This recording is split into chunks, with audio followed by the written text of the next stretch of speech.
Somebody's got to read it. Who's reading into the Central Park? It's item number 10, an advisory report for the Borough of Manhattan, docket 15-7594, block 111, lot 1, Central Park Adventure Playground near East 72nd Street in the Central Park Scenic Landmark, a 1930s playground redesigned by Richard Datner and rebuilt in 1970, and adjoining landscaping within an English romantic-style public park designed in 1856 by Olmsted and Box. The application is to replace paving, fencing, benches, and play equipment and modify a pathway. And it was read into the record on June 17th. Good afternoon, Commissioners. Bernardus Preservation Department staff. This is another application for Central Park Scenic Landmark in Manhattan for another adventure playground. This one is located near East 72nd Street. The proposal includes replacing paving, the play equipment, modern fencing, and they will also be changing the footprint of the playground. And the applicants are here to discuss this proposal as well. Chris Nolan, landscape architect for the Central Park Conservancy. Hearing open for this purpose. Thank you. Motion second. Without objection, hearing open. Thank you. Go ahead. This is East 72nd Street Playground on the east side. Same project goals as presented in the last playground. Project site, East 72nd Street to 5th Avenue. It's this area in right from here. An important relationship to the East Green, a large open green space on the east side of the park. 1936 footprint of the playground. There were two entrances, the water feature in the north end of the site, a large open space. The playgrounds, when they were built in the 1930s, originally were not constructed with fences. The fences did not appear until several years later, not without its controversy at the time. The 1969-1970 plan, the playground was actually built in the early part of the 1970s. Richard Datner designed a large elevated water feature in the north end of the playground and a geometric form. Unlike 67th Street, they're not curvilinear, but in fact, they're kind of angular walls with a perimeter space around the outside. Some places that perimeter space pinches down to 5 feet. We did an intervention in the 1990s, late 1990s into 2000, where we renovated the water feature to create an ADA ramp up there, reworked the central area of the playground with new tire swings, rebuilt the cone, and rebuilt the tree house in this area here. Our proposal, modifies the interior perimeter wall a little bit to accommodate necessary clear spaces around play features, and the most significant change is in the changing of the footprint of the playground to create a better sense of landscape integration by creating a low seat wall around the perimeter, which allows us to create a more uniform circulation space around the outside. The whole thing is bound by a transparent landscape fence, and then in the very south end of the playground, the addition of strap swings. Existing photographs, the sunken water feature, the entrance to the playground. This is the 1970s water column. This is a wall that was rebuilt in 2000 to accommodate the ramp on the other side. On the upper elevated area, this ropes down. This wall is too low. It needs to be elevated to be compliant. And we're looking at ways to make this area down accessible. On the back side of the playground, you can see it's a runnel now. Central area of the playground from the cone will remain unchanged. Reworking some of these positions of these tire swings and replacing this with a more kind of adventure style piece, creating a slide on that area here. Most significantly, what's changed, one of the most significant changes in the playground is that many of the trees have been lost. The tree for that tree house is no longer there. It kind of has a character of kind of a residential deck with one slide. I often say all it's missing is the barbecue. This is a set of swings that was added in response to community input in the 1990s effort. Overwhelmingly, people are interested in swings. The single most consistent remark we get from public dialogue on playgrounds is there are not enough strap swings in playgrounds. Note that these are bucket swings for very young kids. This is a 5 to 12-year-old playground. And without the tree, we looked at opportunities to accommodate that community use by adding strap swings in the playground in a way that was sensitive to the original design. On the perimeter of the playground, we did not modify the perimeter in the 1990s, primarily something we have done consistently in playgrounds to create a better sense of integration with the Olmsted landscape, just because these trees exist. All of these trees have been lost since 2000, and again, that tree in the center of the playground where the treehouse was is now gone. And you can see that its steel picket fence is kind of right there, and the east green is right over in this area here. So the footprint of the playground from kind of a bird's eye view, our intent is to is there a way we can create a better sense of landscape integration, but also reinforce the kind of angular form of this particular playground. And we've come up with the idea, and have reviewed this with Richard Datner, the idea that we, in kind of a figure ground way, create a low seat wall, which kind of carves the geometry out of the landscape and allow a kind of a more inconsistent landscape buffer all the way around with plants, which create a better sense of buffering of the playground. From the landscape perspective, it's still bound by a wire fence, so you still have that security.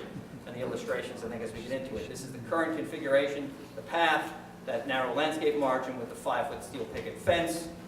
It gets modified, so it changes. Some places the margin's quite deep. There's a little wire fence in there, a low seat wall.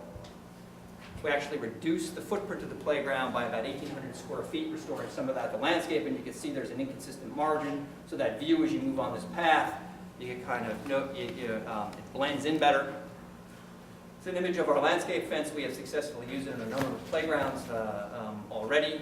It's essentially wire mesh on a very simple steel frame that kind of weaves in and out of the plantings, and a section of our perimeter seat wall. The seat wall actually is about 18 inches high, which allows a seating surface all the way around. The other issue we get from community users on this playground is that it has bad sight lines. By providing seating anywhere around the playground and the seat wall, it actually allows an adult who, some would characterize as more of a hover parent, can kind of move around and be on that perimeter zone, which is now, minimally is about 8 feet. We also, because people spend a lot of time in playgrounds, want to provide some areas of back and a view with the plantings on the outside, a much better sense. And from the inside, you'll actually see that geometry carved out of the landscape, emphasizing the kind of interesting geometry of this playground, and that's that perimeter zone. A view from the playground. This is the shot of the east green, kind of a pastoral green landscape. The fence is removed. That's our seat wall, has an inconsistent depth of the landscape, emphasizing it. The entrance is moved a little bit to the south. Gives us the opportunity to have a more embellished planting, kind of creating a screen in the sense of context to the playground, from both playground users' perspective and park users. Inside the playground, we're working on the water feature. The central area here, we need to change some of the surfacing to meet ADA requirements. And then, as I mentioned, in the south end of the playground, reworking it because those trees are not there. How do we integrate those swings in a way that's more consistent with the adventure-style design, but also try to accommodate those larger kids' swings? The water feature. This is the 1970s water tower. This is the space that we actually created the handicap ramp. We actually have some unintended consequences. This ramp requires a handrail. Currently, we get complaints every year. Children can actually use that handrail as a stepping point to step out and reach over and kind of grab for the water. Is there a way we could actually move that forward, which will allow the kind of historic intent, or the original intent, I should say, of circulating around it and create access down to that lower area? So our proposal is to rebuild the water tower forward of that. This is a new water tower, essentially in the same detailing. It allows children to circulate around it as it was originally intended. It prevents the opportunity for kids to reach out from the handrail on the backside of that. And these steps get rebuilt, allowing us to construct a transfer platform, which allows a child with a wheelchair to dismount to get to this sunken area, so that is now an accessible play feature. Amazing. The ramp up to this upper area here, this is currently, there is no water here. It's essentially an elevated concrete platform. Our intent is to bring infrastructure and add water play up there. That water will actually drain down that funnel. That's our new tower. It's moved forward a little bit. That wall gets rebuilt. And we reconstruct this as a concrete ramp. It's actually only an 80 ramp to this point, so the handrail stops here, and that getting rebuilt. The walls are high enough that it does not require any metal guards and allows wheelchair access down to this area here. Not all children can actually dismount from their handrail, from their wheelchairs. It allows access on both sides. You can't actually technically have that space be accessible, but kids can actually have social play on both sides of that threshold. In the central area, we rework this. We move the tire swings a little. We have to add some slide here to meet the ADA requirements in terms of distribution of play. It requires us to shuffle the pieces around, and we rebuild, or essentially redesign, a dynamic climber, which is a flexible climber, on this area over here. We replace this area is currently all sand. One of the tire swings has to not be in sand, so it's accessible. We use the sand infilled carpet One of the tire swings will have sand as the safety surfacing, one of them will have the carpet, they're sympathetic, they work with each other, and we create a sand table to make the sand accessible. This gets kind of, that flexible climber gets re-envisioned in a style more consistent with adventure play, 10-inch wood posts with cable climbing there. And then in the south end of the playground, this gets reconfigured to accommodate 4 strap swings for older children, which is the 5 to 12-year-old range. There's no more inconsistency between the toddler swings and the 5 to 10-year-old range. We add a accessible slide down to this lower area here, and you can see it's bound by the perimeter wall, kind of consistent with the geometry and how that wall interacts with the landscape. And that is... Okay, terrific job, presentation. For any questions? Yes. So could you just summarize, what is it that the child in the wheelchair can do now that they couldn't, where can they go that they could not go before? This whole area here Uh-huh. is now accessible. This element here is new to them. That's accessible. A child can currently get up to this point, but then has to turn around and go back. They will now be able to navigate and go down here. And they can, people who can dismount from a wheelchair can now get to here. And all of this is ground accessible. And the grades all the way around are now accessible. The only thing, I should say, the only thing that's not accessible is this tire swing and this elevated platform here.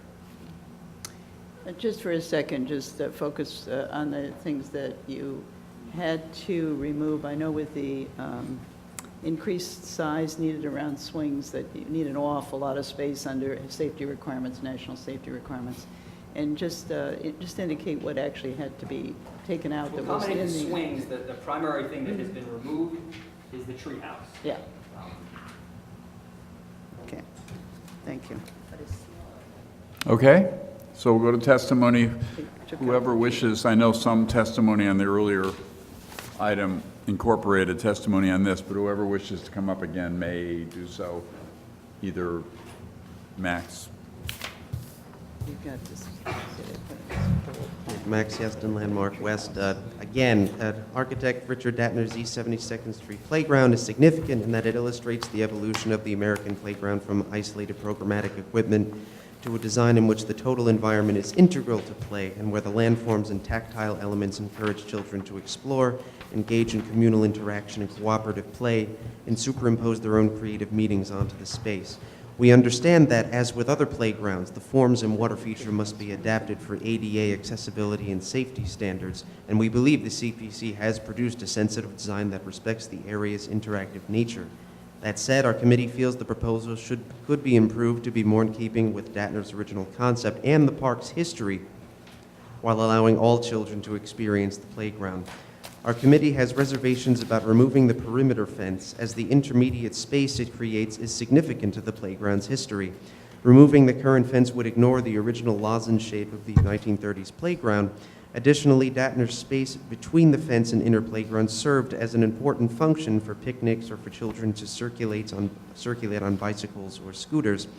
Also, by seeing both the 1930s border and the 1970 equipment, the layers of the park's history become more legible. In this vein, we are also recommend that the 1930s tool shed be retained. Regarding the proposed new swing set, these adventure playgrounds were a conscious attempt to move away from restrictive programmatic equipment like swings and seesaws. It's unfortunate that so much real estate in this project will be devoted to a very singular use, as opposed to a more innovative structure that might engender participatory and imaginative group play more in keeping with the aims of the original playground. Lastly, since new concrete form work will also be done in this playground, it's important to recognize that the deliberate concrete molding patterns are a hallmark of this playground's original brutalist design, and that these are different from those in the West 67th Street Adventure Playground. We trust that the CPC will accurately replicate these patterns and match the color and texture of the original concrete. Yeah. Okay, Michael, you want to come up again? Fine. Michael Gotkin again, landscape architect. And again, wanted to commend the Conservancy, a very sensitive adaptation for ADA and safety of the original complex water feature that Richard Datner designed for this playground.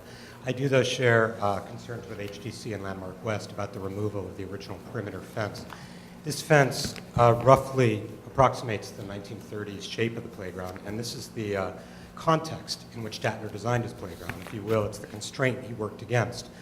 And I think it's important for the legibility of the layers of history, as well as to see how Datner evolved his hexagonal geometric design in the context of this lozenge oval shape surrounding it.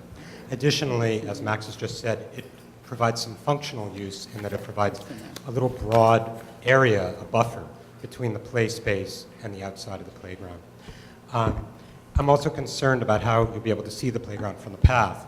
I know the Conservancy wants to integrate these playgrounds into the park, but it's also a joy for a pedestrian to walk by to see the kids at play.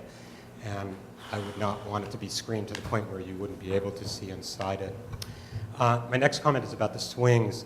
I also feel that these playgrounds that were designed in the 1960s were a reaction against singular use items like swings and seesaws. And it seems kind of a shame to return a large piece of this park to something as mundane as a swing. And it would have been nice to see something more innovative, like a group climbing equipment that the Conservancy might have come up with here.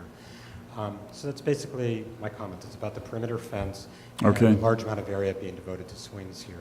Thank you very much. Okay, anyone else want to come up again? Okay, we have unanimous approval of full board, 44-0 from Community Board 8, and on this one, Community Board 5 also weighed in 35-0, approving. Okay, anything further you want to add? Just that the change in the perimeter was very carefully considered, kind of balancing its context, the Olmsted landscape, and something we discussed a great deal with Richard Datner. Okay. Discussion, Diana? Okay. This has some obviously similar issues, but there are some different ones as well. I do think that overall that the approach is respectful of the original design and trying to, again, achieve the goals of accessibility and safety and the usability of a playground. Swings present a particular challenge right now for playground design because there is a very large area required by national standards that you have to have around swings, and so even have a few swings requires using quite a bit of the playground. At the same time, I think everyone remembers their experience on a swing. Would you really want a playground that has no swings? And this obviously, as was reflected by the Conservancy's testimony, does need was something that the parents and children are particularly wish to see in this playground. They only did have to remove the tree house, and I do think that the replacement of climbing aspects with the pole climbing devices addresses that. I think that the water feature has been very well preserved, and then the other elements of the playground, I think, are there and are working well, and I think really do reflect most of the main design aspects of the original playground in a sensitive way. I think that the comments about the perimeter fencing and so forth, I do think that the seating wall is a nice idea, something that's a very desirable aspect of modern playgrounds sometimes. And I heard during the presentation that I believe that it was consultation with the original architect on that. So I think that is actually, from my perspective, an acceptable element, and I think I can approve this as presented. Okay, Marjorie? Yeah. I think that, again, the proposal is extremely sensitive to the existing conditions, and in terms of the removal of the fence, I actually think that the proposal really softens the edge of the relationship between the playground and the pedestrian way, that in a way that's quite important. There's always been kind of I found uncomfortable tension between the fence of the playground and the pedestrian way, and this softening of it by removing and lowering the border, I think is, and then landscaping it, I think is a great improvement. With respect to insertion of other kinds of equipment, again, you know, the ideas about play change over time, but actually I have to say that one of the things that never changes is swings. They're the best toy in the playground. And so the thing that is very appropriate about how they're being reintroduced is that, again, it's using natural materials. It's kind of a language that's consistent with the natural materials of the historic park. So I think they're very appropriate. I agree. Another excellent presentation, accessibility improved. It's very thoughtful, very appropriate. I agree. I think that the way that and once again, the way that the project broadly expands the usability of the playground for the handicapped with an incredibly sensitive eye toward the architecture of the original is remarkable. And I think that the increase in green space, the return of green space to the park, coupled with the more contextual perimeter line, and decoupling the fence from that, I think are all excellent and appropriate gestures that enhance the quality of the historic design. I'm just marveling at the aggressiveness of the form and how the original form and how, like, could you imagine today getting a project like that approved in Central Park?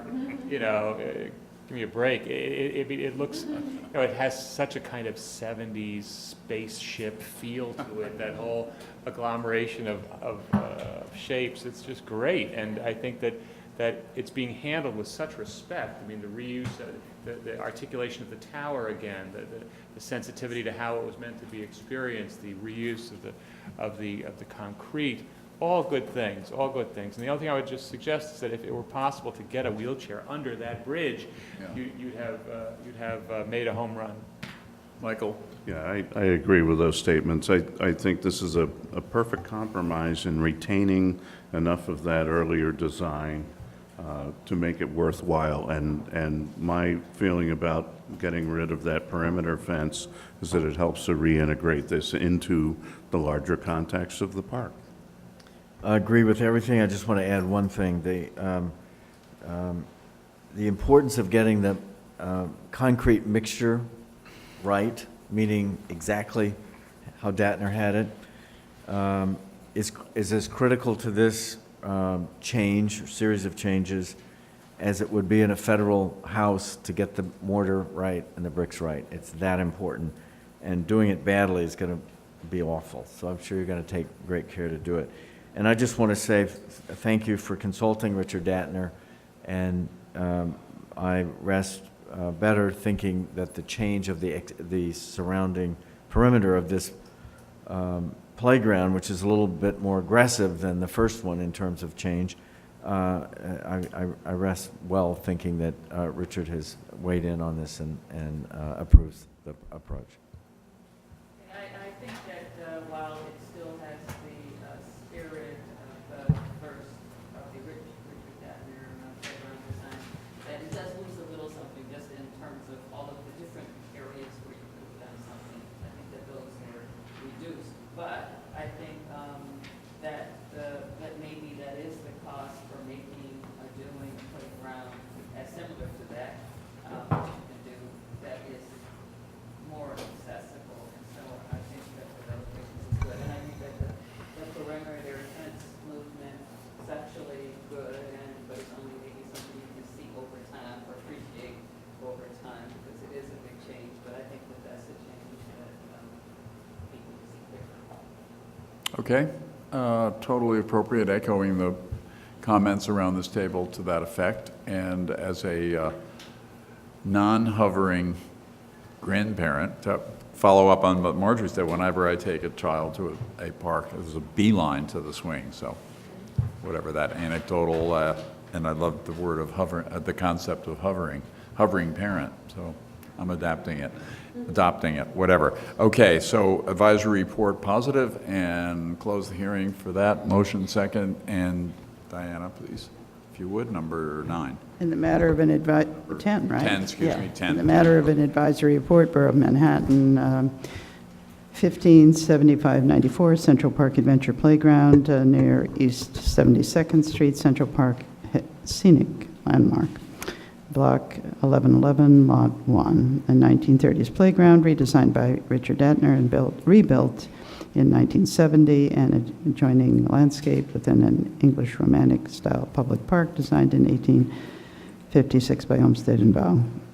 Application is to replace paving, fencing, benches, and playground equipment, and modify a pathway. I recommend issuing a positive report, finding that the footprint of the playground paving will be significantly reduced, supporting the naturalistic character of the surrounding landscaping. That the replacement of the tall metal perimeter fencing, which was installed after 1990, with lower black mesh fencing and posts set within the surrounding landscaping, will not eliminate a significant architectural feature or diminish a unified design composition, and will help the fencing to become a more discrete presence within the surrounding landscaping.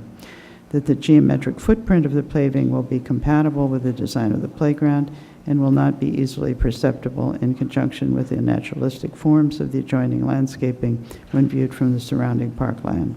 That the perimeter bench seating will be well integrated into the design of this playground, which historically featured prominent low walls, creating a geometric outline within the playground. That the proposed alterations to the play equipment will help return altered portions of the playground closer to its historic design concepts. That the proportions of the proposed modifications to the play equipment and ground cover that will not exactly replicate the historic 1969-1970 design will address safety hazards and improve barrier-free access, and will utilize design details, materials, and finishes which harmonize with the historic design without drawing attention away from the significant features of the playground and surrounding landscaping, and that the staff will work with the applicant just to ensure that those materials and finishes are appropriate, and that the relocated playground entrance will remain typical in placement in relation to the adjoining pathway and will not detract from the playground design or surrounding landscaping. All in favor? Aye. Opposed? Approved. Advisory report. We're going to break now and for 20 minutes. Be back here at 2 o'clock to do the remaining items, including one we would have done this morning. 390 West End will be the first one we do when we come back here at 2. We have to clear the room, so if we may, for that short period of time.